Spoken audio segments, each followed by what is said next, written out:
عصمت صاحب آپ کا فون بادشاہ و زبیر کے ساتھ ہر گاڑی کی تلاشی پر سخت نظر رکھے ہوئے تھا جب ایک افسر اس کا فون لیے وہاں آیا۔ کیا مسئلہ ہے؟ وہ کال اٹھانے ہی والا تھا جب زبیر اپنے عملے کے ایک اہلکار پر برہم ہوا تھا۔ سر، یہ گاڑی نہیں چیک کروا رہا۔ اس نے زبیر سے گاڑی چلانے والے نوجوان کی شکایت کی تھی۔ کیا مسئلہ ہے تمہیں؟ زبیر بڑے بڑے قدم اٹھاتا اس کی گاڑی کی طرف بڑھا تھا۔ تم لوگوں نے روز کا تماشا لگا رکھا ہے۔ وہ بھی گاڑی کا دروازہ کھولتا باہر نکل آیا تھا۔ تیری تو زبیر نے اگلے ہی لمحے اس کا گریبان اپنے دونوں ہاتھوں میں دبوچا تھا۔ زبیر، رک جاؤ بھائی۔ عصمت موبائل واپس اسی افسر کو پکڑا تھا۔ زبیر کو روکنے دوڑا تھا۔ S P please call اٹھائیے۔ Rahab مسلسل بیل جانے پر ایک ہی جملہ دہراتی جا رہی تایا جان کے گھر سے اس نے جب جب عصمت کو کال ملائی تھی، نمبر ملنے کی بجائے رابطہ منقطع ہو جایا کرتا تھا۔ تب اسے یہی لگا تھا کہ عصمت نے ان کے گھر کا نمبر بلاک کر رکھا ہے، جو کہ دراصل تایا جان کی ہی کوئی کارستانی تھی، جس کے باعث نہ عصمت وہاں کال ملا سکتا تھا نہ ہی اسے کال ملائی جا سکتی تھی۔ آج اس نے نئے نمبر سے جیسے عصمت کا نمبر ملایا فوراً بیل جانے لگی تھی، مگر وہ شاید نیا نمبر ہونے کے باعث کال نہیں اٹھا رہا تھا۔ یہاں چھپ کر بیٹھی ہو تم؟ امان، جو اسے ڈھونڈتا ہوا پیٹرول پمپ سے نکلا تھا، اسے پاس موجود ڈھابے کی دیوار کے پیچھے چھپے رہاب کی سیاہ چادر دکھائی دی تھی۔ اس نے چور قدم اٹھاتے ساتھ رہاب کی کمر پر ریوالور کی نوک رکھتے ہوئے اسے پکڑے جانے کی خبر سنائی تھی۔ کون ہو تم؟ اور یہ چادر تو رہاب کی تھی۔ اس نے جیسے ہی ریوالور ہٹائی تو مقابل رخ موڑا تھا، جو کہ رہاب نہیں بلکہ اس کی چادر اور ایک اور آدمی وہاں موجود تھا۔ اسے دیکھتے امان کی سیٹی گلو ہوئی تھی۔ کون؟ رہاب اس آدمی موبائل کان سے دور گیا تھا۔ کہاں چلی گئی یہ لڑکی؟ امان نے فوراً ریوالور واپس جیکٹ میں چھپائی تھی۔ کون؟ کسی کو اغوا کر کے لائے تھے کیا میاں؟ اس آدمی نے داڑھی کھجاتے ہوئے امان کو مشکوک نگاہوں سے دیکھا۔ بکو مت، وہ جواباً تنگ کر بولا۔ تمہیں میں بخشوں گا نہیں رہاب جمال۔ وہاں سے واپس چلتا وہ پاس کھڑی گاڑی کی میں جا بیٹھا۔ وہ چلا گیا ہے بیٹے؟ اس آدمی نے ڈھابے کے اندر آتے ہوئے عورتوں کے لیے پردے سے ڈھکے علیحدہ کونے میں آ کر رہاب کو مطلع کیا تھا۔ شکریہ۔ اس نے پاس کھڑے ہاتھوں کا شکریہ ادا کیا جس کی حاضر دماغی نے اس کی مدد کی تھی۔ تمہارا رابطہ ہوا کسی سے؟ اس خاتون نے رہاب کے سیاہ چادر والے شوہر کو کروا کو اسے اپنی میرون چادر دی تھی تاکہ امان کا دھیان بھٹکایا جا سکے۔ اس لمحے اسی کے موبائل سے رہاب عصمت کو کال ملا رہی تھی۔ کال کی ہے مگر انہیں دوبارہ عصمت کا نمبر ملایا تھا۔ کیا ہو گیا ہے؟ زبیر، عصمت نے اسے گھسیٹتے ہوئے اس نوجوان سے دور کیا تھا جس کے دستے گریبان ہونے میں زبیر کو لمحہ لگا تھا۔ تلاشی اس کا باپ بھی دے گا، وہ عصمت کی مضبوط گرفت میں بھی تل ملا رہا تھا۔ کنٹرول بائی عصمت نے اسے پاس موجود بینچ پر بیٹھایا تو ایک پولیس اہلکار زبیر کے لیے پانی کی بوتل لے آیا تھا۔ کون ہے؟ کیا تکلیف ہے تمہیں؟ عصمت کے لیے دوبارہ لائے گئے فون پر اس نے تب کر کال اٹھائی تھی۔ ایسفی رہاب نے آج پھر سے اسی اپنائیت سے اسے پکارا تھا۔ روح، عصمت بھی بے یقینی سے بولا تو زبیر اپنی جگہ سے اٹھ کھڑا ہوا تھا۔ روح، رونا بند کرو، بتاؤ مجھے تم کہاں ہو؟ عصمت نے جذبات پر قابو پاتے ہوئے سوال کیا۔ ہمارا بیٹا ٹھیک ہے، اسے بیٹے کی فکر نے ہلکان کیا ہوا تھا۔ وہ بالکل ٹھیک ہے روح۔ عصمت کو اس کی آواز سے ان کا دلی اطمینان حاصل ہوا تھا۔ اسی دوران رابطہ منقطع ہوا تو رہاب وہاں سے باہر نکلی تھی۔ تم کہاں ہو؟ عصمت کی آواز اسے مختصر خاموشی کے بعد سنائی دی تھی۔ مجھے نہیں پتا، میں نے لوکیشن بھیجی ہے آپ کو۔ اس نے یہ دونوں بار دیکھا تو یہ جگہ بالکل انجان لگی تھی۔ باہر لگے چارپائیوں پر بیٹھے مرد حضرات نے بغور سے دیکھا تھا۔ تم ٹھیک ہو نا؟ میں اسے قبل وہ کچھ بولی، کسی نے وہاں آ کر اسے موبائل چھینتے ہوئے ریتلی زمین پر پھینکا تھا۔ بہت پانی نکلا ہے تمہارے۔ امان، اس کا بازو درندگی سے جگرتا وہ گھبرائی تھی۔ ہیلو امان، دور ہے اس سے ورنہ ہیلو۔ عصمت کا فون پر بمشکل سب آوازیں سنائی دی تھی۔ پیچھے ہٹو سب۔ وہ دونوں میاں بیوی باہر پہنچے تو امان نے ان سمیت وہاں بیٹھے سب لوگوں پر ریوالور تانے اور رہاب کو لیے ادھر سے نکل گیا تھا۔ روح، اس لوکیشن باہر رابطہ منقطع ہوتے ساتھ عصمت نے واٹس ایپ پر آئی لوکیشن زبیر کو دکھا تھی۔ یہ جگہ تو بہت دور ہے عصمت، چلو جلدی۔ زبیر نے اندازہ لگایا تو وہ جگہ وہاں سے 1.5 گھنٹے کے فاصلے پر تھی۔ کیا مطلب پاسپورٹ نہیں مل سکتا؟ امان اسے لیے جنید کے رہائش والے خفیہ مقام پہنچا جہاں ابھی اس کا دوست اور دوست کے کچھ ملازم موجود تھے۔ جب تک تم جنید کو رہا نہیں کرواتے تم اس ملک تو کیا اس علاقے سے بھی نہیں نکل سکتے۔ اس نے امان کے خواب چکنا چور کیے تھے۔ میں کیا کر سکتا ہوں اس کی رہائی کے لیے؟ اسے یہ مطالبہ سمجھنا ہے۔ عصمت کو کال ملاؤ کہ اگر وہ رہاب کی واپسی چاہتا ہے تو جنید کو لے کر ہماری بتائی جگہ پر پہنچے۔ ہرگز نہیں، مجھے کیا پاگل کتے نے کاٹا جو یہ حادثہ مولو؟ امان نے اسی دم انکار کیا۔ وہ جنید کو لے کر ہماری بتائی جگہ پہنچے گا اور تم یہاں سے رحاب کو لے کر ایئرپورٹ کی بجائے کسی دوسرے شہر نکل جانا۔ ان کا دھیان بھی بڑھ جائے گا اور تمہارا کام بھی ہو جائے گا۔ جعلی ناموں والے پاسپورٹ میں تمہارے حوالے کر دوں گا۔ حالات سازگار ہونے پر تم اپنی محبوبہ کو لے کر فرار ہو جاؤ۔ اس نے برا منصوبہ امان کو تفصیل سے سمجھا تھا، تم جنید کو بچا لو گے۔ اسے یہ کام خاصا مشکل لگا تھا۔ وہ میرا مسئلہ ٹھیک ہے، اس نے اپنے مطلب کے لحاظ میں بار لی تھی۔ زبیر وہ رحاب کی پتہ جگہ پہنچے تو کچھ دیر قبل ہوئی واردات کے عینی شاہدین وہاں موجود تھے، جن کی باتوں نے اسمن کا دل سالم نکل گیا تھا۔ ہیلو، اسی دوران اسے کسی نمبر سے کال آئی تھی۔ عصبی رحاب کی آواز سنتے ہی وہ بے قرار ہوا تھا۔ روح کہاں ہو تم؟ اسمن نے بھی ساتھ سوال کیا۔ میرے ساتھ ہے۔ اسی دم امان سے اسپیکر پر لگی کال کا جواب دیا تھا۔ امان، یہ حرکت تجھے بہت بھاری پڑے گی، اسمن نے قہر آلودہ آواز میں سے خبردار کیا تھا۔ فی الحال تو تم اپنی بیگم کی رہائی کے عوض باری قیمت دینے کی تیاری کرو۔ اگر رحاب کی واپسی چاہتے تو جنید کو لیے میری بتائی جگہ پہنچو۔ انہیں بے دھڑک اپنے مطالبات کی پٹاری کھولی تھی۔ کہاں؟ اسمن بلا بحث مباحثہ سوال گو ہوا۔ لوکیشن بھیج دی ہے تمہیں۔ دیر مات کرنا، کال کاٹنے سے پہلے وہ دوسرے نمبر سے اسمن کو پتہ بھیج چکا تھا۔ ہو گیا تمہارا کام۔ رحاب کو جیسے اس کے ملازم کمرے میں بند کرنے لے کر کے تو وہ چل کر امان کے پاس آیا تھا جو اپنے دوسرے موبائل کو بند کرنے میں مصروف تھا۔ کام تو ابھی باقی۔ اس نے کمر کے پیچھے بازو میں بکڑے سریے پر گرفت مضبوط کی تھی۔ کیا مطلب؟ امان نے چہرہ اٹھا کر اس کی آنکھوں میں دیکھا ہی تھا کہ ایک جس میں اس انسان نے امان کے سر پر سریے سے وار کر دیا۔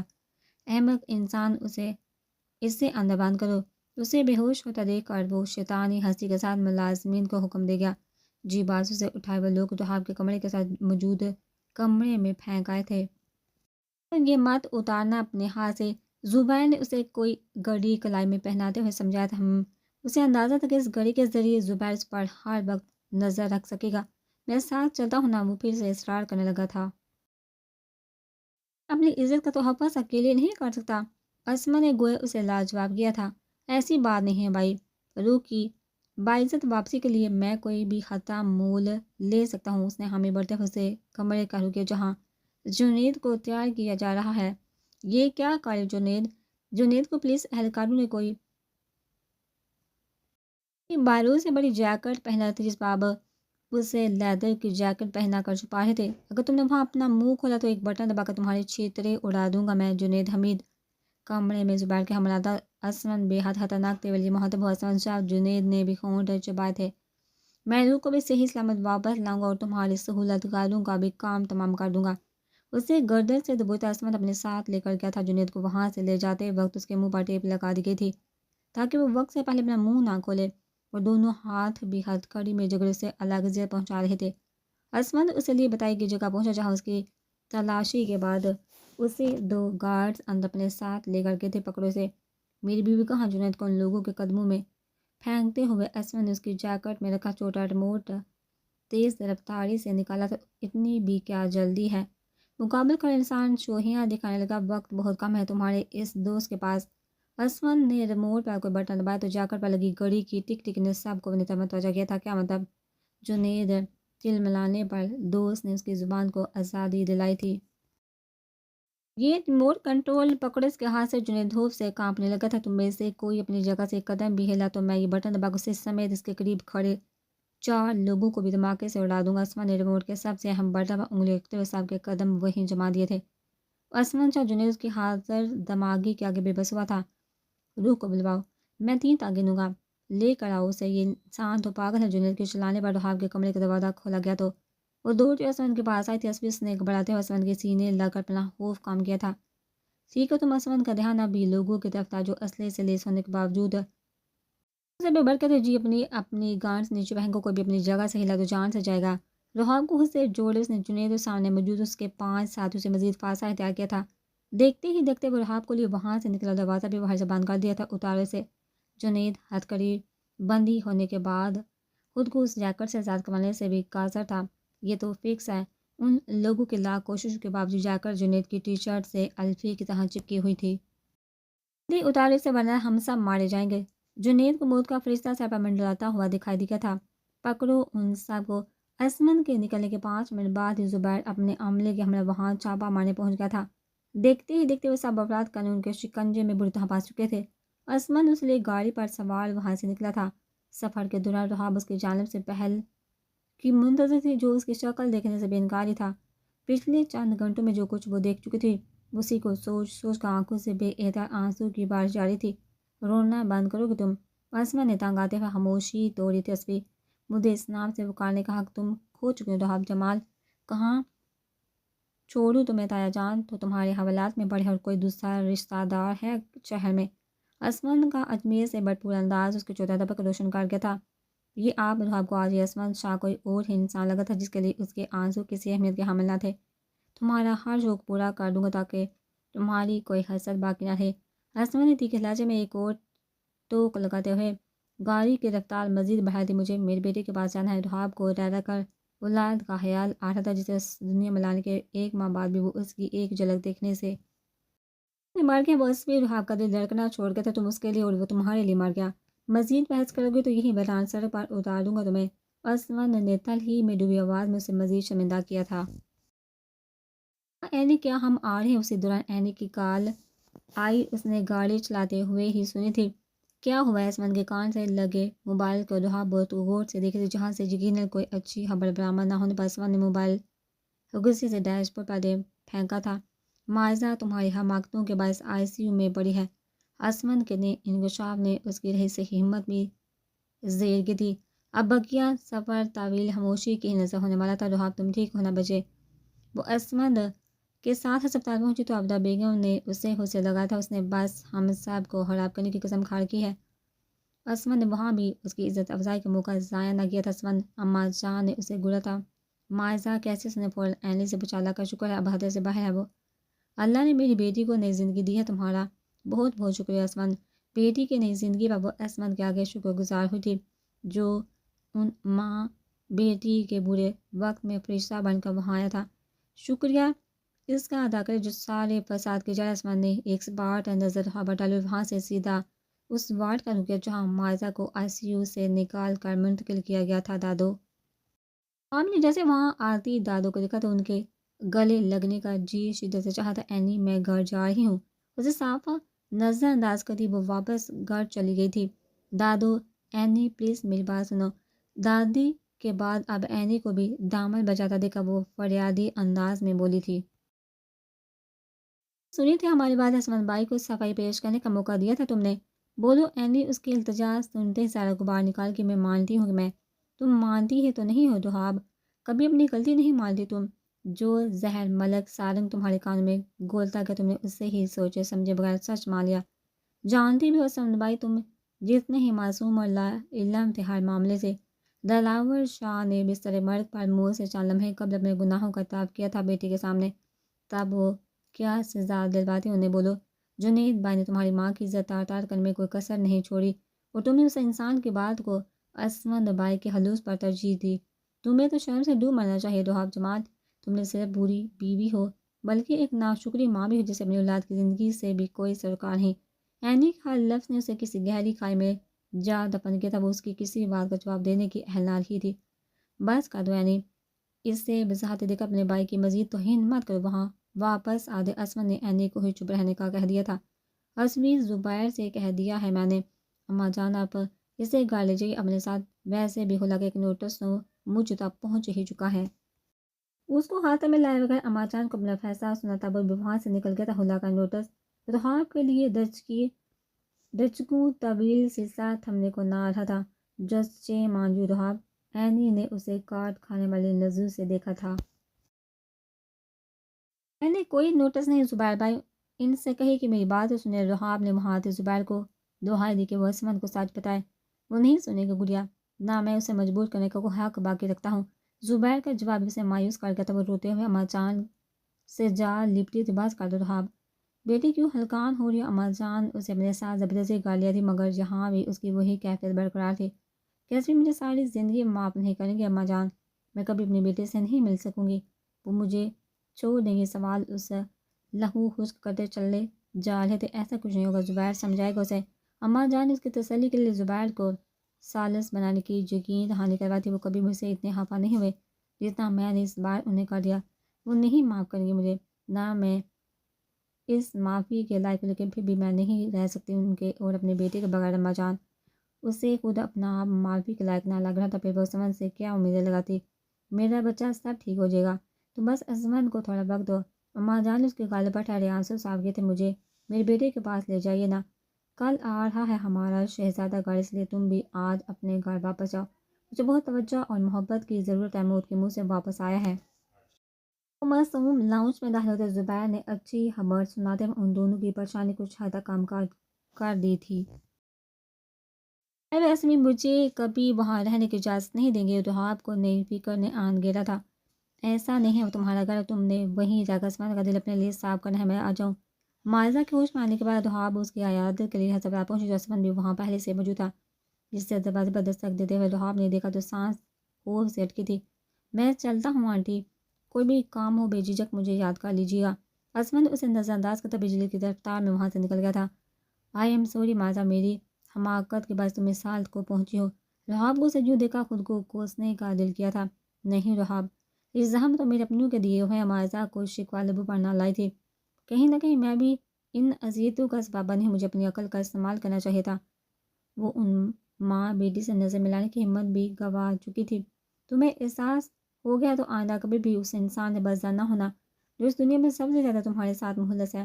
مائزہ نے اسے مخلصانہ مشورہ دیا، دعا کرو وہ مجھے معاف کر دے، اس کے لیے میری دعا کی ضرورت نہیں پڑے گی تمہیں انشاءاللہ۔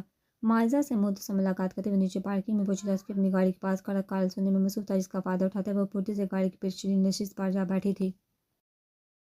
جا رہی ہو تم؟ عصمت جیسے مڑے وہ اپنی جگہ سنبھال چکی تھی اب کے ساتھ اپنی بیٹے سے ملنے۔ رحاب نے وہیں بیٹھے بیٹھے جواب دیا، اترو میری گاڑی سے۔ عصمت غصے سے ڈرائیونگ سیٹ پر بڑا جوان ہوا تھا۔ نہیں، رحاب نے جلدی سے سیٹ بیلٹ باندھ لی تھی۔ رحاب میرا دماغ خراب مت کرو، آپ کے منہ سے یہ نام بہت اچھا لگتا ہے، آپ کے منہ سے یہ نام بہت برا لگتا ہے۔ وہ افسردگی سے بولی، تمہیں کیا اچھا لگتا ہے اور کیا برا؟ اس نے مجھے کوئی سروکار نہیں، کیونکہ میں ایک مطلب پرست انسان ہوں۔ مطلب پرست تو میں ہوں اور ہمیشہ سے تھی، تبھی آپ کی قدر نہیں کر رسمی۔ میں جانتی ہوں کہ آپ کے دل میں اپنا مقام کھو چکی ہوں، لیکن کیا آپ مجھے اپنے گھر میں ہمارے بیٹے کی ملازمہ کے طور پر بھی قبول نہیں کر سکتے؟ رحاب منت سماجی پر اتارتی، نہیں، تم پر میں اپنے بیٹے کے معاملے میں بالکل بے اعتبار نہیں کر سکتا۔ تمہیں اپنی عادت بنا کر تڑپانے کا جو شوق ہے، اس کی اذیت میری اولاد برداشت نہیں کر پائے گی۔ عصمت کا ٹوٹا بکھرا انداز اس کے ندامت بڑھا گیا تھا۔ وہ میری بھی تو اولاد ہے۔ رحاب نے دل پر ہاتھ رکھا، اچھا، جب اسے ماں کی ضرورت تھی تب کہاں نہیں تم تمہارے بغیر جینا سیکھ گیا، بہتر ہے کہ تم بھی اسے بھول جاؤ۔ بات مکمل کرتا وہ گاڑی سے اترتا، دوسری طرف آ کر باہر سے دروازہ کھل گیا۔ ایسا مت کرے، رحاب کو یوں اتارے جانے پر شرم بھی آ رہی تھی۔ اترو گاڑی سے۔ عصمت کا لہجہ سپاٹ ہوا تو رحاب نے سیٹ بیلٹ کھولی تھی۔ مجھے ہاسپٹل۔ عصمت نے بازو سے پکڑ اسے گاڑی سے اتارا۔ تصویر اس توہین پر اس کی آنکھیں بڑھ رہی تھی۔ دوبارہ مجھے میرے گھر سے اور خاص طور پر میرے بیٹے سے دور رہنا رحاب جمال۔ عصمت نے انگلی اٹھاتے ہوئے باز رہنے کے ساتھ ہدایت دی تھی۔ میں جان دے دوں گی لیکن آپ کی جان نہیں چھوڑوں گی۔ وہ بھی اپنے ارادوں سے پیچھے ہٹنے کو تیار نہ تھی۔ میرے لیے تم بہت پہلے مر چکی ہوں، اب جو بھی کرنا ہے شوق سے کرو۔ اسے وہیں پارکنگ میں چھوڑتا وہ گاڑی میں سوار ہو کر نکل گیا تھا۔ رحاب صدمے کی حالت میں اس کی گاڑی کو خود سے دور جاتا دیکھے جا رہی تھی۔ عصمت کے سادگی کے باوجود بھی رحاب شاہ ولی پہنچی تو سیدھا دادو کے کمرے کا رخ کیا تھا، جو بیڈ پر لیٹی گہری نیند میں سو رہی تھی۔ وہ چھوٹے چھوٹے قدم اٹھاتی بیڈ کے پاس پہنچی، تبھی دادو پر اس کی آہٹ کا کوئی اثر نہ ہوا تھا۔ ان کا چہرہ دیکھتے ساتھ رحاب کو اپنی بد لحاظیاں یادیں تو آنسو کا ایک گلہ حلق میں جا اٹکا تھا۔ بے احتیاط ہوتے ہوئے دادو کی کمبل سے ڈکی ٹانگ پر دونوں ہاتھ رکھتے ہوئے زادو کے تار رونے لگی تھی۔ دادو پلیز مجھے معاف کر دے۔ دادی کی آنکھ جیسے ہی کھلی وہ ٹانگوں پر سر ٹکائے نمی سے بھرپور لہجے میں معذرت ہوا ہوئی تھی۔ کیا کر رہی ہو رحاب؟ دادی نے بیٹھتے ہوئے اسے بھی اپنے پاس بیٹھنے پر بیڈ پر بٹھایا تھا۔ میں جانتی ہوں کہ میں جو بھی کر لوں وہ کم ہے، کیونکہ میں نے بہت زیادہ تکلیف پہنچائی ہے۔ دادو کو اس نے بائیں ہاتھ کی پوچھ سے آنکھیں صاف کی تھی۔ تکلیف تو تم نے واقعی بہت پہنچائی ہے مجھے۔ دادی کی آمد بھی افسردگی دھیمی پڑی تھی، اور اس کی سزا بھی تو کاٹ رہی ہوں میں نے۔ تائے کی باتوں میں آ کر آپ کے خلوص، آپ کی ممتا پر سوال اٹھا۔ جواب میں اللہ نے مجھے اپنے بیٹی کی شکل دیکھنے کے لیے بھی ترسا دیا ہے۔ عزمی مجھے اسے ملنے تک نہیں دے رہے، ہسپتال تک کا نہیں بتا رہے کہ وہ کہاں ہے، اور نہ مجھے لے کر جا رہے ہیں وہاں۔ میں مر جاؤں گی دادو، ان کی قطع تلخی مجھے مار دے گی۔ اس کی آنکھوں میں ٹھہرا تاغیانی پھر سے بہنے لگا تھا۔ رونا بند کرو۔ دادی کے لیے آج بھی اس کے آنسو ناقابل برداشت ہے۔ وہ مجھے کبھی معاف نہیں کریں گے، نہ مجھے میرے بیٹے سے ملنے دیں گے۔ وہ تو اس گھر میں میرا وجود برداشت کرنے کے بے قابل نہیں۔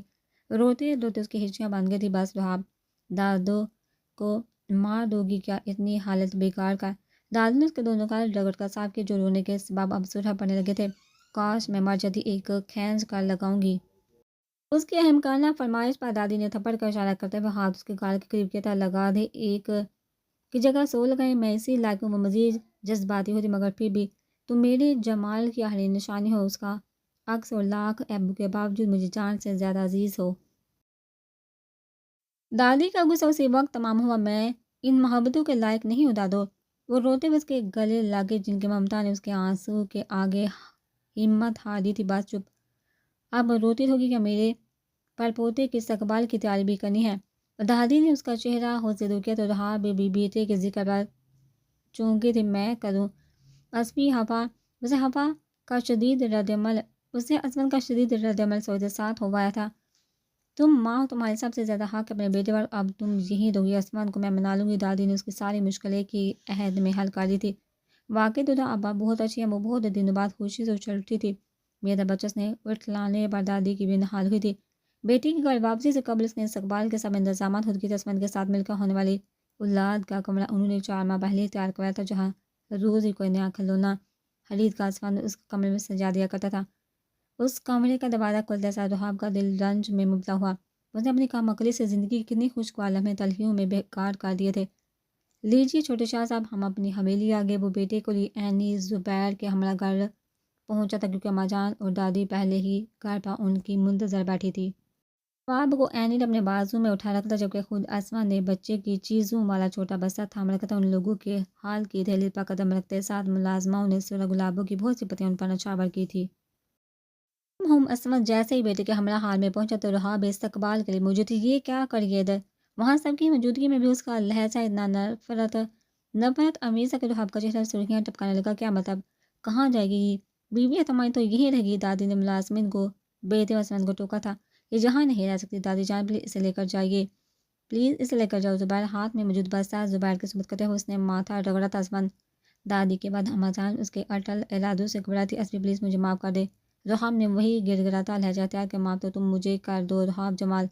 عصمت نے تنگ آ کر ہاتھ جوڑے تھے۔ عصمت بھائی اینی کو بھی اسی دم سہیلی پر ترس آیا تھا۔ اب سب کو اگر یہ پھر سے اتنی عزیز ہو گیا تو یہ رہ سکتی ہے یہاں، لیکن جس دن یہ میرے بیٹے کے آس پاس بھی نظر آئی وہ اس حویلی میں اس کا آخری دن ہوگا۔